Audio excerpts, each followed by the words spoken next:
ತಲೆಬುರುಡೆ ರಹಸ್ಯ ಅದು ಧರ್ಮಸ್ಥಳದ ವಿಚಾರದಲ್ಲಿ ಅಲ್ಲಿ ಇದೆಯಾ ಅಥವಾ ಇಲ್ವಾ ಅನ್ನುವಂಥದ್ದರ ತನಿಖೆ ಈಗ ಆರಂಭವಾಗಿದೆ. ಯಾವ ಹಂತಕ್ಕೆ ಈಗ ಹೋಗಿ ತಲುಪ್ತಾ ಇದೆ? SIT ಅಖಾಡಕ್ಕಿಳಿದಿದೆ. ಅನಾಮಧೇಯ ವ್ಯಕ್ತಿಯೊಬ್ಬ ಕೊಟ್ಟಂತ ಹೇಳಿಕೆಯನ್ನಾಧರಿಸಿ ಇವತ್ತಿನಿಂದ ತನಿಖೆಯನ್ನು ಆರಂಭಿಸಲಾಗಿದೆ. ಇಬ್ಬರು ವಕೀಲರೊಂದಿಗೆ ಮಂಗಳೂರಿನ SIT ಕಚೇರಿಯಲ್ಲಿ ವಿಚಾರಣೆಗೆ ಅನಾಮಧೇಯ ವ್ಯಕ್ತಿ ಹಾಜರಾದರು. ಸುಮಾರು 8 ಗಂಟೆ ವಿಚಾರಣೆಯನ್ನ ಮಾಡಿದ್ರು. ಕೋರ್ಟ್ ಮುಂದೆ ಅನಾಮಿಕ ವ್ಯಕ್ತಿ ಕೊಟ್ಟಂತ ಹೇಳಿಕೆಯನ್ನು ಆಧರಿಸಿ ಪ್ರಣವ್ ಮೊಹಂತಿ ನೇತೃತ್ವದ SIT ತಂಡ ವಿಚಾರಣೆಯನ್ನು ನಡೆಸ್ತಿವತ್ತು. ವಿಚಾರಣೆ ವೇಳೆ SIT ಕೇಳಿದ ಪ್ರಶ್ನೆಗಳಿಗೆ ಶವ ಹೂತಿಟ್ಟಂತ ವ್ಯಕ್ತಿ ಉತ್ತರವನ್ನ ಕೊಟ್ಟಿದ್ದಾನಂತೆ. ತನ್ನ ಹೇಳಿಕೆಗೆ ಈಗಲೂ ಕೂಡ ಬದ್ಧರಾಗಿದ್ದೇನೆ, ಶವ ಹೂತಿಟ್ಟ ಜಾಗಗಳನ್ನು ತೋರಿಸ್ತೀನಿ ಅಂತ ಹೇಳಿದ್ದಾರೆ. ಇದೀಗ ದೂರುದಾರ ಇಬ್ಬರು ಕೂಡ ವಕೀಲರ ಜೊತೆಗೆ ಅಜ್ಞಾತ ಸ್ಥಳಕ್ಕೆ ಹೊರಟಿದ್ದಾನೆ. ಇನ್ನು SIT ಕೇಳಿದ ಪ್ರಶ್ನೆ ಏನು, ಆತ ಕೊಟ್ಟಂತ ಉತ್ತರವೇನು ಅಂತ ಸ್ವಲ್ಪ ನೋಡೋಣ. 98 kg ಇದ್ದವರು ಈಗ 72 kg ಬಂದಿದ್ದಾರೆ. ಅಂದ್ರೆ 16 kg ವೆಯ್ಟ್ ಲಾಸ್ ಮಾಡ್ಕೊಂಡಿದ್ದಾರೆ. ಮೊದಲ ದಪ್ಪ ಬಾಳದಿ ಎಷ್ಟು ಮೇಯ್ ಬಿಟ್ಟಿದಿ ಎಷ್ಟು ದಪ್ಪದಿ ಅಂತೇಳಿ ನನ್ಗೆ ಹಾಸ್ ಮಾಡ್ತಿದ್ದು. ಈಗಿಲ್ಲ, ಈ ಸಲ ಬಾಳ ಸಣ್ಣ ಹುಡುಗಿಗೆ ಕಾಣತ್ತೆ ನನಗೆ ಜನರು ಅಂತ. ಇದಕ್ಕೆ ಯಾವ ಸೈಡ್ ಎಫೆಕ್ಟ್ ಇಲ್ಲ. ನನ್ನ ಜೀನಿ ಸ್ಲಿಮ್ ತಗೊಂಡ್ ಫುಲ್ ಖುಷಿ ಇದನ್ನೀಗ. SIT ಕೇಳಿದಂತ ಪ್ರಶ್ನೆಗಳು ಏನಿವೆ ಅಂತ ಅನ್ನೋದಾದ್ರೆ ಇದರಲ್ಲಿ ಯಾವ್ಯಾವ ವರ್ಷದಲ್ಲಿ ಎಷ್ಟು ಶವವನ್ನ ಹೂತಿದ್ದೀರಾ ಅಂತ ಕೇಳಿದ್ದಾರೆ. SIT ಅವರು ಕೇಳುವಂಥ ಪ್ರಶ್ನೆ ಸಹಜವಾಗಿಯೇ, ಯಾಕಂದರೆ ಅವ್ರು ಹೇಳಿರುವಂಥದ್ದು ನಾನು ಹೂತಿದ್ದೀನಿ ನನಗೆ ಗೊತ್ತು ಅಂತ ಹೇಳಿದ್ದಾರೆ. ಯಾವ ಪ್ರದೇಶದಲ್ಲಿ ಶವವನ್ನು ಹೂತು ಹಾಕಿದ್ದೀರಿ ಅಂತ ಹೇಳಿ, ಅದು ರೂಮಲ್ಲಿ ಕೂತ್ಕೊಂಡ್ಬಿಟ್ಟು ಕೇಳಿಬಿಟ್ರೆ ಅವ್ರಿಗೆ ಹೆಂಗೆ ಉತ್ತರ ಹೇಳ್ತಾರೆ? ಈ ಜಾಗದಲ್ಲಿ ಅಂತ ಹೇಳ್ಬೋದು. ಈಗ ಹೋಗಿರುವಂಥ ಆಫೀಸರ್ಗೂ ಆ ಜಾಗ ಗೊತ್ತಾಗ್ಬಿಡುತ್ತಾ? ಗೊತ್ತಾಗಲ್ಲ. ಕೇಳ್ತಾರೆ ಅಷ್ಟೇ, ಎಲ್ಲೆಲ್ಲಿ ಅಂತ ಕೇಳ್ತಾರೆ. ಧರ್ಮಸ್ಥಳ ಸುತ್ತಮುತ್ತಲು ಅಂತ ಅವ್ರು ಹೇಳ್ತಾ ಇದ್ದಾರೆ ಹಿಂದೆಯಿಂದಲೂ ಕೂಡ. ಶವ ಹೂತಿರುವಂಥ ಜಾಗವನ್ನು ತೋರಿಸುತ್ತೀರಾ? ಇದೇ ಕ್ರೂಷಿಯಲ್ ಆಗಿರುವಂಥ ಪಾಯಿಂಟ್. ಅದನ್ನು ತೋರಿಸ್ತೀರಾ ಅಂತ ಹೇಳಿ. ಕಾರಣ ಅವ್ರು ಹೇಳ್ತಾ ಇರುವಂಥದ್ದು 15-20 ವರ್ಷಗಳ ಹಿಂದಿರುವಂಥದ್ದನ್ನು ಹೇಳ್ತಾ ಇದ್ದಾರೆ. 2014ರಿಂದ ಅವರು ಇಲ್ಲ, ಈಗ ಬಂದಿದ್ದಾರೆ. ಅದಾದ ನಂತರ ಈಗ ಅದನ್ನು ಹೇಳಬೇಕಾಗಿದೆ. ಸೊ ಹಾಗಾಗಿ ಆ ಜಾಗವನ್ನು ತೋರಿಸ್ತೀರಾ ಅಂತ ಕೇಳಿದ್ದಾರೆ. ನಿಮಗೆ ಯಾರಾದರೂ ಬೆದರಿಕೆ ಒತ್ತಡವನ್ನು ಹಾಕಿದ್ದಾರಾ ಅಂಥೇಳಿ ಇಟ್ಸ್ ಅ ಬೇಸಿಕ್ ಕ್ವಶನ್ ಕೇಳ್ತಾರೆ. ಯಾರೇ ಬಂದು ಸಾಕ್ಷಿಯನ್ನು ಹೇಳಬೇಕಾದ್ರೆ ಅವ್ರಿಗೆ ಫಸ್ಟ್ ಕೇಳೋದೇ ಇದನ್ನೇ, ನೀವು ಒತ್ತಡದಲ್ಲಿ ಹೇಳಿಕೆ ಕೊಡ್ತಾ ಇದ್ದೀರಾ ಅನ್ನುವಂಥದ್ದನ್ನು ಕೇಳ್ತಾರೆ. ಬೆದರಿಕೆ ಏನಾದರೂ ಹಾಕಿದಾರಾ ನಿಮ್ಗೆ ಅನ್ನುವಂಥದ್ದನ್ನು ಕೇಳ್ತಾರೆ. ಇದನ್ನು ಕೂಡ SIT ಅವರು ಕೇಳಿದ್ದಾರೆ. ನಿಮಗೆ ಶವಗಳನ್ನು ತೋರಿಸಿದ್ದು ಯಾರು ಅಂತ ಹೇಳಿ, ನಿಮಗೆ ಶವಗಳನ್ನು ತೋರಿಸಿದ್ದು ಯಾರು? ಕ್ರೂಷಿಯಲ್ ಪಾಯಿಂಟ್ ಇಡೀ ತನಿಖೆಯಲ್ಲಿ.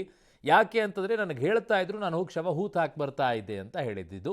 ಸೊ ಹಾಗಾಗಿ ಯಾರು ಹೇಳ್ತಾ ಇದ್ದಿದ್ದು ಅನ್ನುವಂಥದ್ದು ಇಂಪಾರ್ಟೆಂಟ್. ಕಾರಿನಲ್ಲಿ ಶವಗಳನ್ನು ತಂದಿದ್ಯಾರು? ನ್ಯಾಯಾಧೀಶರ ಮುಂದೆ ಕೊಟ್ಟಂಥ ಹೇಳಿಕೆಗಳೇನಿದ್ದಾವೆ ಅದಕ್ಕೆ ಸಂಬಂಧಪಟ್ಟಂತೆ ಕೆಲವೊಂದಿಷ್ಟು ತನಿಖೆಯನ್ನು ಪ್ರಶ್ನೆಗಳನ್ನು ಮಾಡ್ತಾ ಇದ್ರು. ಕಾರಿನಿಂದ ಶವಗಳು ಬಂದು ಬೀಳ್ತಾ ಇತ್ತು ಅಂತ ಹೇಳಿಕೆಯನ್ನು ಕೊಟ್ಟಿದ್ರು. ಯಾರು ತಂದು ಕೊಡ್ತಾ ಇದ್ರು ಕಾರಿನಲ್ಲಿ ಅನ್ನುವಂಥದ್ದು. ಶವಗಳನ್ನು ತಂದಾಗ ಯಾವ ಸ್ಥಿತಿಯಲ್ಲಿದ್ದವು ಅದನ್ನ ಈಗಾಗಲೇ ಕೊಡಬೇಕಾದಂಥ ಹೇಳಿಕೆಯಲ್ಲಿ ಕೊಟ್ಟಿದ್ದಾರೆ. ಕೆಲವೊಂದಿಷ್ಟು ಬಟ್ಟೆ ಇರಲಿಲ್ಲ, ಕೆಲವೊಂದಿಷ್ಟು ಪರಿಚಿದಂಥ ರೀತಿಯಲ್ಲಿದ್ವು, ಕೆಲವು ಅತ್ಯಾಚಾರ ಆದ ರೀತಿಯಲ್ಲಿ ಕಾಣಿಸ್ತಾ ಇದ್ವು. ಶವಗಳನ್ನು ನೋಡಿದಾಗ ಬರ್ಬರವಾಗಿತ್ತು, ಕತ್ತು ಹಿಚಕಿದ ರೀತಿಯಲ್ಲಿತ್ತು. ಇವುಗಳನ್ನು ಅವರು ಹೇಳಿರುವಂಥದ್ದಿದೆ. ಸೊ ಹಾಗಾಗಿ ನೀವು ಹೂತಿರುವಂಥ ಶವಗಳಲ್ಲಿ ಮಹಿಳೆಯ ಶವಗಳು ಎಷ್ಟಿದ್ವು ಅಂತ ಹೇಳಿ ಅವ್ರು ಹೇಳ್ತಾ ಇರುವಂಥದ್ದು ಬಹಳಷ್ಟಿದೆ ಅಂತ ಹೇಳಿ. ಇವಿಷ್ಟು SIT ಕೇಳಿರುವಂಥ ಪ್ರಶ್ನೆಗಳನ್ನು ನಿಮ್ಮ ಮುಂದೆ ಇಡ್ತಾ ಇದ್ದೀವಿ.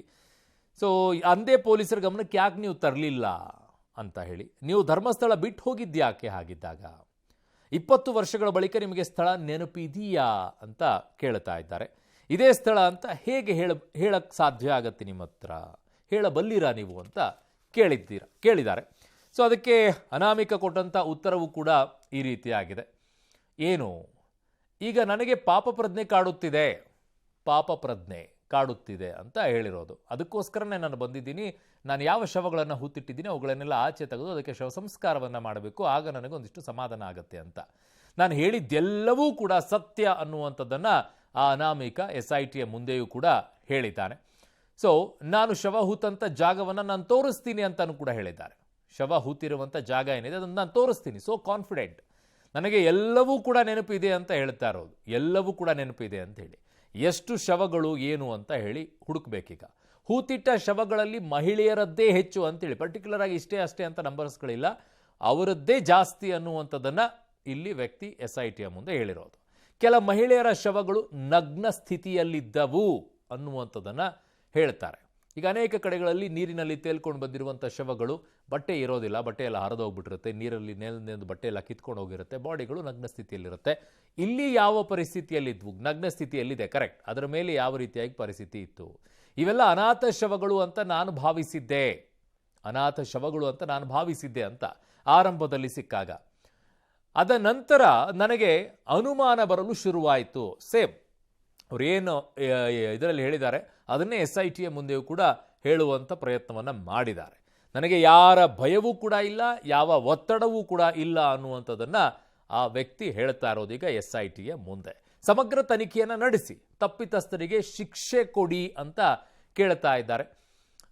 ಪ್ರೂವ್ ಮಾಡುವಂಥದ್ದು ಇಲ್ಲಿ ಸಮಸ್ಯೆ SITಗೆ ಬಂದು ತಲುಪಬಹುದೇನೋ. ತನಿಖೆಯನ್ನು ಮಾಡಬಹುದು, ಯಾರು ಅಂತಲೂ ಕೂಡ ಪತ್ತೆ ಹಚ್ಚಬಹುದು. ಬಟ್ ಶಿಕ್ಷೆ ಕೊಡಿಸುವ ಮಟ್ಟಕ್ಕೆ ಹೇಗೆ ಹೋಗುತ್ತೆ ಅನ್ನುವಂಥದ್ದನ್ನು ನೋಡಬೇಕಾಗಿದೆ. ನೋಡೋಣ. SIT ಮೊದಲನೇ ಹೆಜ್ಜೆಯನ್ನಿಟ್ಟಿದೆ ಈ ವಿಚಾರದಲ್ಲಿ. ಇದಾಗಬೇಕು, ಆಮೇಲೆ ಕೋರ್ಟ್ನಿಂದ ಪರವಾನಗಿಯನ್ನು ಪಡ್ಕೊಳ್ಬೇಕು, ಸ್ಥಳ ಮಹಾಜರನ್ನು ಮಾಡಬೇಕು, ಬಾಡಿಯನ್ನು ಆಚೆ ತೆಗಿಬೇಕು.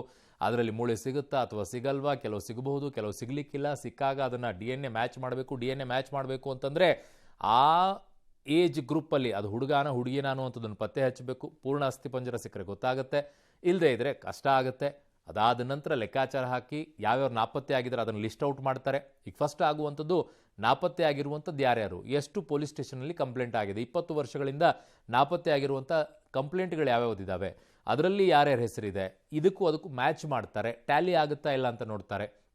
ತನಿಖೆ ಸುದೀರ್ಘವಾಗಿ ಹೋಗುತ್ತೆ.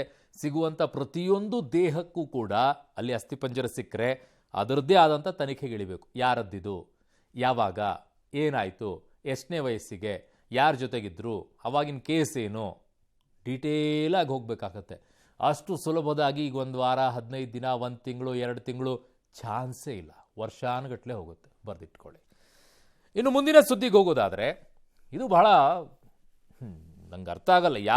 ಹೇಗೆ ಇವರೆಲ್ಲ ಯೋಚನೆ ಮಾಡ್ತಾರೆ, ಯಾವ ರೀತಿಯಾಗಿ ಕಂಪೇರ್ ಮಾಡ್ಕೊಳ್ತಾರೆ ಅಂತೇಳಿ.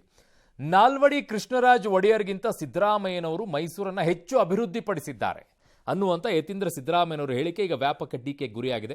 ಸಿಎಂ ಪುತ್ರನ ಹೇಳಿಕೆಗೆ ಬಿಜೆಪಿ ನಾಯಕರು ತೀವ್ರ ವಿರೋಧವನ್ನು ವ್ಯಕ್ತಪಡಿಸಿದ್ದಾರೆ. ವಿಪಕ್ಷ ನಾಯಕ ಅಶೋಕ್ ನಾಲ್ವಡಿ ಕೃಷ್ಣರಾಜ ಒಡೆಯವರನ್ನು ಹೋಲಿಸಿದ್ದು ಹಾಸ್ಯಾಸ್ಪದ. ಯತೀಂದ್ರ ಕ್ಷಮೆಗೆ ಆಗ್ರಹಿಸಿದ್ದಾರೆ. ಇನ್ನು ಮೈಸೂರು ಸಂಸದ ಒಡೆಯರ್ ಕುಟುಂಬಸ್ಥರಾದ ಯದುವೀರ್ ಒಡೆಯರ್ ಅವರು ಮಹಾರಾಜರು ಅವರ ಕೆಲಸವನ್ನು ಮಾಡಿದ್ದಾರೆ, ಸಿಎಂ ಇವರ ಕೆಲಸ ಮಾಡಿದ್ದಾರೆ ಎಂದಿದ್ದಾರೆ. ಮಾಜಿ ಸಂಸದ ಪ್ರತಾಪ್ ಸಿಂಹ ಸಿದ್ದರಾಮಯ್ಯನವರು ಇಷ್ಟು ದಿನ ಅರಸುಗಿಂತಲೂ ಕೂಡ ದೊಡ್ಡವರು ಅಂತ ಹೇಳ್ಕೊಳ್ತಾ ಇದ್ರು. ಇನ್ನೊಂದು 10 ವರ್ಷ ಸಿಎಂ ಏನಾದರೂ ಆಗ್ಬಿಟ್ರೆ ಅವರು ನಾಡದೇವತೆಗಿಂತ ದೊಡ್ಡವರು ಆಗಿಬಿಡುತ್ತಾರೇನೋ ಅಂತ ಛೇಡಿಸಿದ್ದಾರೆ. ಇತ್ತ ಹಾಸನದಲ್ಲಿ ಸಿಎಂ ಬಿಜೆಪಿಗಿಂತ ಹೆಚ್ಚು ಅಭಿವೃದ್ಧಿ ಮಾಡಿದ್ದೀನಿ ಅಂತ ಅವ್ರ ಮಾತನ್ನು ತೇಲಿಸಿಬಿಟ್ಟಿದ್ದಾರೆ. ಇತ್ತ ಸಚಿವ ಎಂ ಬಿ ಪಾಟೀಲ್ ಇಬ್ಬರೂ ಕೂಡ ದೇಶಕ್ಕೆ ದೊಡ್ಡ ಸೇವೆ ಮಾಡಿದ್ದಾರೆ. ನಾಲ್ವಡಿ ಒಡೆಯರವರು ಕನ್ನಂಬಾಡಿ ಅಣೆಕಟ್ಟು ಕೊಟ್ಟಿದ್ರೆ ಕ್ಷೀರಭಾಗ್ಯ, ಅನ್ನಭಾಗ್ಯ, ಕೃಷಿ ಭಾಗ್ಯದಂಥ ಯೋಜನೆಗಳನ್ನು ಇಡೀ ರಾಜ್ಯಕ್ಕೆ ಸಿಎಂ ನೀಡಿದ್ದಾರೆ ಅಂದಿದ್ದಾರೆ. ಯತೀಂದ್ರ ಅವರು ನಮ್ಮ ತಂದೆ ನಾಲ್ವಡಿ ಕೃಷ್ಣರಾಜ ಒಡೆಯರಂತೆ ಕೆಲಸ ಮಾಡಿದ್ದಾರೆ ಅನ್ನೋ ಒಂದು ಪ್ರಶಂಸೆ ಅನುದಾನವನ್ನು ನಮ್ಮ ತಂದೆ ಕೊಟ್ಟಿದ್ದಾರೆ. ಬಿಜೆಪಿಗಿನ್ನ ಜಾಸ್ತಿ ಮಾಡಿದ್ದೀವಿ ನಾವು. ಬಿಜೆಪಿಯವರು ಏನು ಮಾಡಿಲ್ಲ, ನಾವು ಮಾಡಿದ್ದೀವಿ.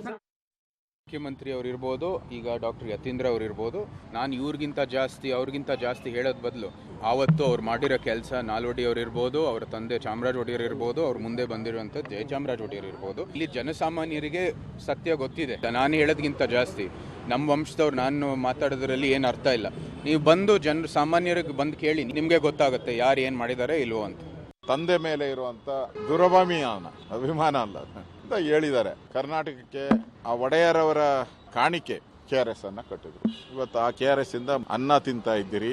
ಆ ಕಾಲದಲ್ಲೇ ಸಾಮಾಜಿಕ ನ್ಯಾಯವನ್ನ ಕೊಡಬೇಕು ಅಂತ ಅವಕಾಶ ಮಾಡಿಕೊಟ್ಟಂತವರು ಒಡೆಯರ್ ವಂಶಸ್ಥರು. ಸಿದ್ದರಾಮಯ್ಯನವರು ಮೂಡಾ ಸೈಟಲ್ಲಿ 14 ಸೈಟು ನನಗೆ ಬೇಕು ಅಂತ ತಗೊಂಡವ್ರನ್ನ, ಚಿನ್ನ ಅಡ್ಬಿಟ್ಟು KRS ಅನ್ನ ಕಡ್ದಂತವ್ರನ್ನ ಹೋಲಿಕೆ ಮಾಡೋದು ಎಷ್ಟು ಹಾಸ್ಯಾಸ್ಪದ. ಈ ರಾಜಕಾರಣಿಗಳು ಮಕ್ಕಳಿಗೆ ಆಸ್ತಿಯನ್ನ ಮಾಡಿಕೊಡಬಹುದು, ಆದ್ರೆ ತಲೆಯಲ್ಲಿ ಬುದ್ಧಿಯನ್ನು ತುಂಬಿಕೊಡಕ್ ಸಾಧ್ಯ ಇಲ್ಲ. ಇದು ಯತೀಂದ್ರ ಅವರ ಬಾಯಿಂದ ಬಂದಿರುವಂತ ಅವರ ಮನದಾಳದ ಮಾತು ಮಾತ್ರ ಅಲ್ಲ, ಅದು ಅವರ ತಂದೆಯವರಾದಿರುವಂತ ಸಿದ್ದರಾಮಯ್ಯನವರ ಅಂತರಾಳದ ಭಾವನೆನೂ ಕೂಡ ಇದೇ ಆಗಿದೆ. ಸಿದ್ದರಾಮಯ್ಯನವರಿಗೆ ಮಹಾರಾಜರ ಕುಟುಂಬದ ಬಗ್ಗೆ ಅಪಾರವಾದಂತಹ ದ್ವೇಷ. ಇನ್ನು ಸ್ವಲ್ಪ ದಿನ ಹಿಂಗೆ ಹೋಯ್ತು ಅಂತಂದ್ರೆ ದೇವರಾಜ ಅರಸು ನಾಲ್ವಡಿ ಮಾತ್ರ ಅಲ್ಲ, ನಾಡದೇವತೆ ಚಾಮುಂಡೇಶ್ವರಿಗಿಂತ ತಾನೇ ದೊಡ್ಡವನು ಅಂತ ಹೇಳಿ. ನೋಡಿ, ಇದು ಅತ್ಯಂತ ಒಂದು ರೀತಿಯಾಗಿ ಬಾಲಿಶವಾಗಿ ಕೊಡುವಂಥದ್ದು. ಕಂಪೇರ್ ಮಾಡ್ಕೊಳ್ಬಾರ್ದ್ರಿ. ಮಾನ್ಯ ಡಾಕ್ಟರ್ ಸಾಹೇಬ್ರೆ, ಯತೀಂದ್ರ ಅವರೇ, ನೀವು ಡಾಕ್ಟ್ರು, ಇತಿಹಾಸವನ್ನು ಓದಿದ್ದಿದ್ರೆ ಈ ರೀತಿಯಾಗಿ ಕಂಪೇರ್ ಮಾಡ್ಕೊಳ್ಳಿ. ಈಗ ಹಳೆ ಮೈಸೂರು ಭಾಗದಲ್ಲಿರುವಂಥವ್ರು ಮತ್ತು ಜೊತೆಗೆ ಇಡೀ ರಾಜ್ಯದಲ್ಲಿರುವಂಥವರು ಪ್ರತಿಯೊಬ್ಬರೂ ಕೂಡ ನಾಲ್ವಡಿ ಕೃಷ್ಣರಾಜ ಒಡೆಯರವರನ್ನು ನೆನಪು ಮಾಡ್ಕೊಳ್ಬೇಕು, ಪೂಜಿಸಬೇಕು. ಯಾಕೆ ಅಂತಂದರೆ ಕೊಡುಗೆ ಕೊಟ್ಟಿರುವಂಥದ್ದು ಅಪಾರವಾಗಿದೆ. ಒಂದಲ್ಲ ಎರಡಲ್ಲ ಅವ್ರು ಕೊಟ್ಟಿರುವಂಥದ್ದು. ಸಾಂಸ್ಕೃತಿಕವಾಗಿ ಅವ್ರು ಕೊಡುವಂಥ ಕೊಡುಗೆ ಯಾವ ರೀತಿಯಲ್ಲಿದೆ ನೋಡ್ಕೊಳ್ಳಿ. ಅದಾದ ನಂತರ ಧಾರ್ಮಿಕವಾಗಿ ಅವ್ರು ಕೊಟ್ಟಿರುವಂಥದ್ದು ಹೇಗಿದೆ ತಿಳ್ಕೊಳ್ಳಿ. ಅದಾದ ನಂತರ ಆರ್ಥಿಕವಾಗಿ ಯಾವ ರೀತಿಯಾಗಿ ಮಾಡಿದ್ದಾರೆ ತಿಳ್ಕೊಳ್ಳಿ. ಸಾಮಾಜಿಕವಾಗಿ, ಶೈಕ್ಷಣಿಕವಾಗಿ, ಆರೋಗ್ಯ, ನೀರಾವರಿ ಒಂದ